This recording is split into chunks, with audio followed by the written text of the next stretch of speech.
Deep inside the Abha Mountains, buried beneath thousands of tons of rock, there is a sealed stone chamber. No windows, no exits, just thick, ancient walls designed to keep the world's most dangerous beings locked away forever. Inside is Popeye, a mountain of tanned muscle in a tightly wrapped red scarf, looking like a ruthless pirate captain. But look closer. A white cigarette hangs from his twisted jaw, his mouth locked in an unhinged, hysterical laugh. He shares this cell with a strange cast of immortals, including a battle-hardened old general fused to his own cloak, and an enraged man with an oversized baby head. Popeye flexes his massive arms, steps forward, and attacks his inmates. But he isn't holding a cutlass or an iron broadsword. He is swinging a neon-pink foam toy. A legendary pirate titan with the strength to crush boulders spends eternity playing a children's game. To understand why he's trapped here and why he absolutely cannot stop laughing, we have to look at the deal that broke his mind. Centuries ago, Popeye commanded the cursed oceans. He was a ruthless force of nature, driven by an obsession to acquire absolute, godlike power. He wanted to rule the seas completely. That specific obsession made him entirely predictable. It also made him the perfect mark for a man who traded in dangerous secrets. Silas the Pale Smuggler was a deceitful merchant with a completely bald, grayish head, a prominent nose, and permanently wide, unblinking eyes. He constantly scanned the shadows and approached the pirate with a map.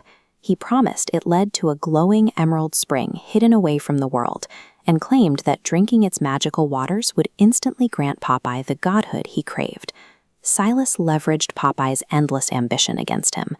The pirate paid for the map, completely unaware he was buying directions to his own destruction.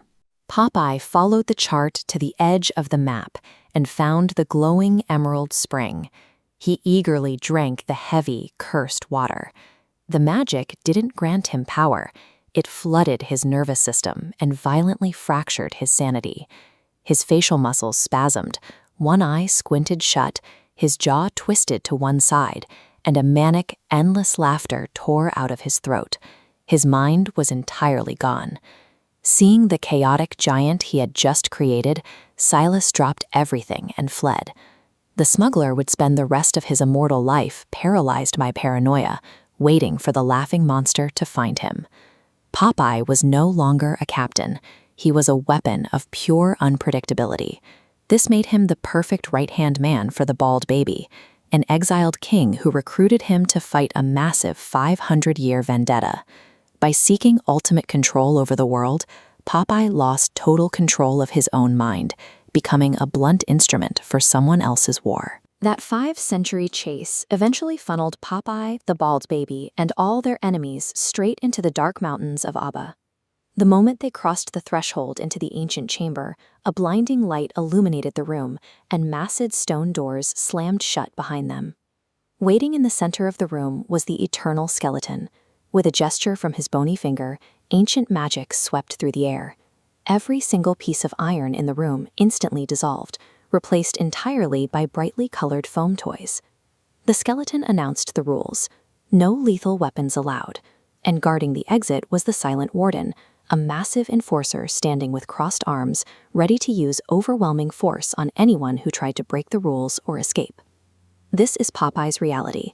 He retains all of his terrifying physical strength, but he is locked in a room where causing actual harm is strictly forbidden.